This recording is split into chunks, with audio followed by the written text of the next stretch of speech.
नमस्कार, श्री स्वामी समर्थ. स्वागत आहे तुमचे सर्वांचे माझ्या यूट्यूब चॅनलमध्ये. चला तर मग आजच्या नवीन व्हिडिओला आपण सुरुवात करूया. बघा, एका रात्रीत चमत्कार होणार अशा काहीही गोष्टी घडत नसतात. त्यासाठी संयम, श्रद्धा आणि विश्वास, त्याचबरोबर सेवेमध्ये सातत्य असणं गरजेचं आहे.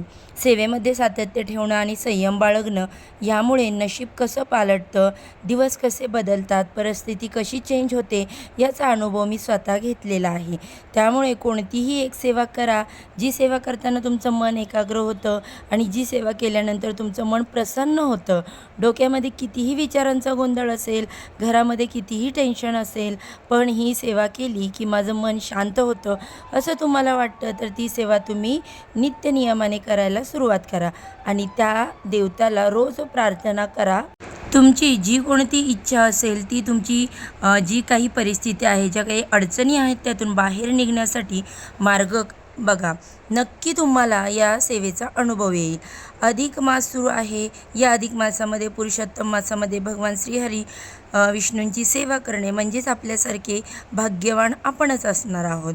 भगवान श्रीहरी श्री विष्णूंची सर्वात प्रभावी सेवा, इच्छा पूर्ण करणारी, कर्जमुक्तीसाठी, आर्थिक प्रगतीसाठी प्रभावी सेवा मानली जाते. ती म्हणजे 21 दिवसांची, मध्यरात्री 12 वाजता 21 वेळा, 3 वेळा, 40 वेळा किंवा 11 वेळा व्यंकटेश स्तोत्र म्हणण्याची सेवा. या व्हिडिओमध्ये अतिशय साध्या व सोप्या पद्धतीने व्यंकटेश स्तोत्राची सेवा कशी करायची हे मी तुमच्यासोबत शेअर करणार आहे.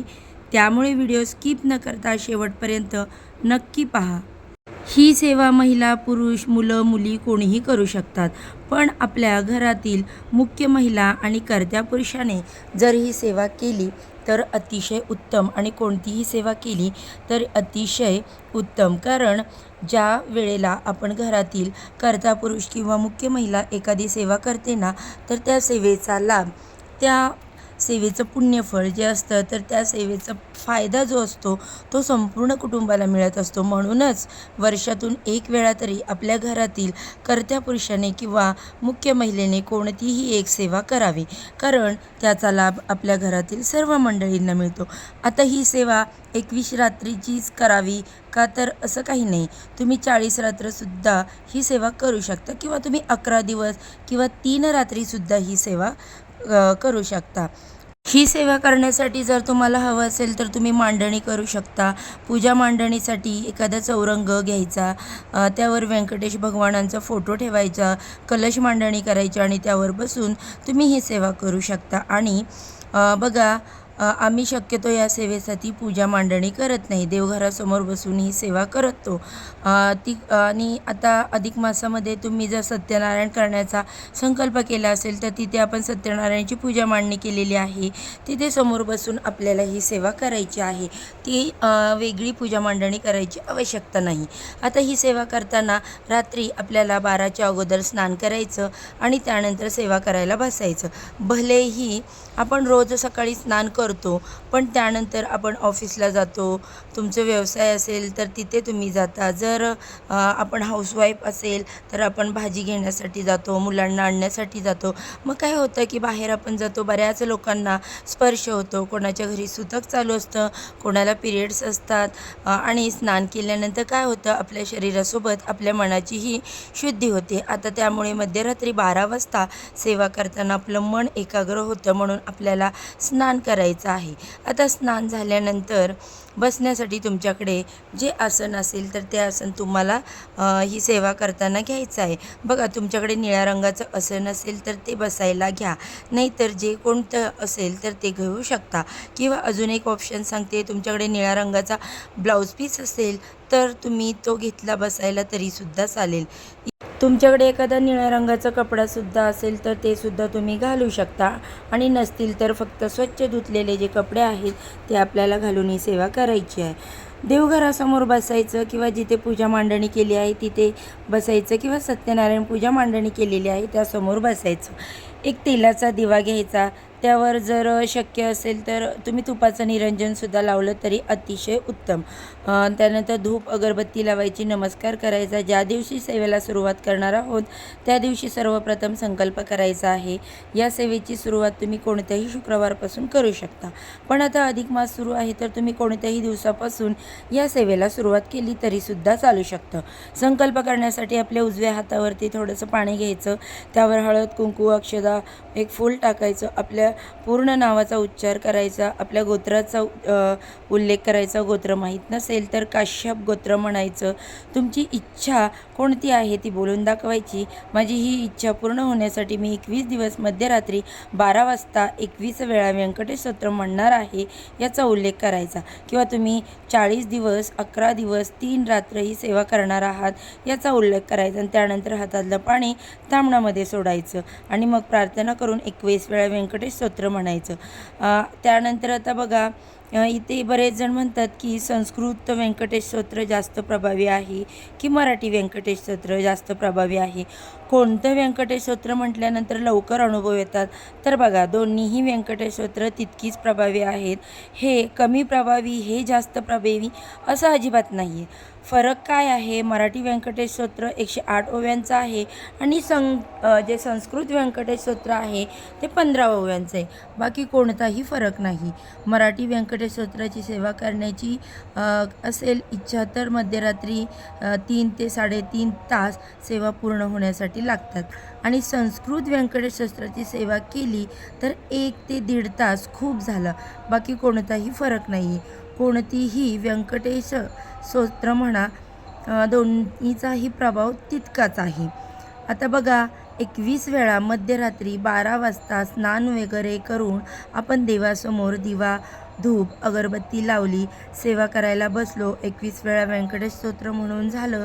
त्यानंतर साखरेचा, खडीसाखरेचा कोणता तरी एखादा फळाचा नैवेद्य देवासमोर दाखवायचा, व्यंकटेशांची आरती करायची. सुरुवातीला गणपती बाप्पांची सुख करता दुःख करता, त्यानंतर व्यंकटेशांची आरती करायची आणि आपण आपलं आसन सोडायचं आहे. व्यंकटेशाची आरती व्यंकटेश स्तोत्राच्या मागे जे पुस्तक आहे ना, त्या व्यंकटेश स्तोत्राचं त्याच्या शेवटी आरती दिलेली आहे, ती तुम्ही म्हणू शकता.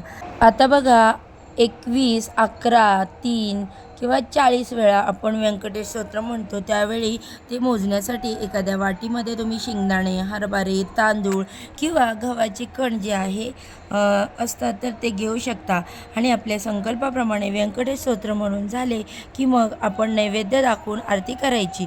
तर या प्रकारे 21 दिवस, 40 दिवस, 11 दिवस किंवा 3 दिवस तुम्ही ही सेवा आहे तर ती करू शकता. आता याचं उद्यापन वगैरे असं काही नाही. शेवटच्या दिवशी मध्यरात्री 12 वाजता सेम असंच आपण रोज 21 वेळा व्यंकटेश स्तोत्र म्हटलं त्याचप्रमाणे व्यंकटेश स्तोत्र म्हणायचं आणि मग काहीतरी गोड पदार्थ बनवायचा. शेवटच्या दिवशी शिरा असेल, खिचडी असेल किंवा काहीतरी गोड पदार्थ बनवायचा आणि त्याचा नैवेद्य दाखवायचा. आणि तुम्हाला शक्य झालं तर मग शेवटच्या दिवशी तुम्ही काय करू शकता, तुमच्याकडे जर कोणी येत असेल जेवायला तर एखादं जोडपं बोलवायचं, त्यांना जेवू घालायचं किंवा एखादे गुरुजी वगैरे बोलवायचं, त्यांना जेवू घालायचं. हेही शक्य नसेल तर शिदा काढायचा, त्याशिवाय पूजन त्या शिद्याचं पूजन करायचं आणि तो जो शिदा आहे एखाद्या गरजू व्यक्तीला किंवा एखाद्या गुरुजींना द्यायचा. किंवा हेही शक्य नसेल तर तुमच्या घराच्या आजूबाजूला एखादं मंदिर असेल तर त्या मंदिरामध्ये अर्पण करून यायचा. याशिवाय यथाशक्ती तुम्हाला जी काही दक्षिणा द्यायची आहे ती ठेवायची, ती अर्पण करायची. त्यानंतर आपण या सेवेचं उद्यापन आणि हेही शक्य नसेल तर तुम्ही शेवटच्या दिवशी तुमच्या घराच्या आजूबाजूला जिथे कुठे एखादं मंदिर असेल त्या मंदिरामध्ये तुम्हाला यथाशक्ती जी काही घडेल ती दक्षिणा, गुप्तदान तुम्ही करू शकता आणि भगवंताला प्रार्थना करू शकता की 21 दिवस किंवा 40 दिवस, 3 दिवस, 11 दिवस मी ही सेवा केलेली आहे, याचं उद्यापन म्हणून मी हे गुप्तदान करत आहे. आता ही सेवा करत असताना 21 दिवस किंवा जेवढ्या दिवसांचा तुम्ही संकल्प केलेला आहे तेवढे दिवस नॉनव्हेज वर्ज्य करायचं आहे, ब्रह्मचर्याचं पालन करायचं आहे आणि बघा पर अन्न जर घेतलं नाही तर अतिशय उत्तम. पण काही ऑफिसला वगैरे जावं लागतं, काही हरकत नाही, कारण काही न केल्यापेक्षा काहीतरी केलेलं बरं. आपल्याला एवढ्या बघा आयुष्यामध्ये समस्या आहेत, आपल्याकडे वेळ नाही, त्यातून आपण वेळ काढून सेवा करतो, हेच महत्त्वाचं. एखादा नियम जर शक्यच नसेल तर तो नाही पाळला तरी चालेल. ब्रह्मचर्य आणि नॉनव्हेज हे मात्र नक्की पाळा. आता नॉनव्हेज पाळायचं म्हटलं की बरेच जण काय म्हणतात की आमच्या घरातील मंडळी खातात. तर बघा, तुमच्या घरातील मंडळींनी खाल्लं तर खाऊ द्या, पण तुम्ही मात्र खाऊ नका आणि तुम्ही नॉनव्हेज बनवू नका, कारण नॉनव्हेज बनवून मग परत सेवा करू नका. पण या सेवेमध्ये आपल्याला रात्री स्नान करून ही सेवा करायची आहे, त्यामुळे तुम्हाला तोही प्रश्न राहणार नाही. बघा, अतिशय साध्या सोप्या पद्धतीने ही सेवा करायची आहे. तुमच्यासोबत मी ही कशी सेवा करायची ती शेअर केलं, तर नक्कीच या अधिक मासामध्ये कमीत कमी 3 रात्री तरी किंवा 11 रात्री तरी मध्यरात्री 12 वाजता ही व्यंकटेश स्तोत्राची सेवा करण्याचा तुम्ही नक्की प्रयत्न करा. व्हिडिओ आवडला असेल तर लाईक नक्की करा, शेअर करा. चॅनलवरती पहिल्यांदा आला असाल तर चॅनलला सबस्क्राईब करा. व्हिडिओ शेवटपर्यंत पाहिल्याबद्दल तुमचे अगदी मनापासून खूप खूप आभारी आहे. धन्यवाद. सर्वांना श्री स्वामी समर्थ. ओम नमो भगवते वासुदेवाय नमः.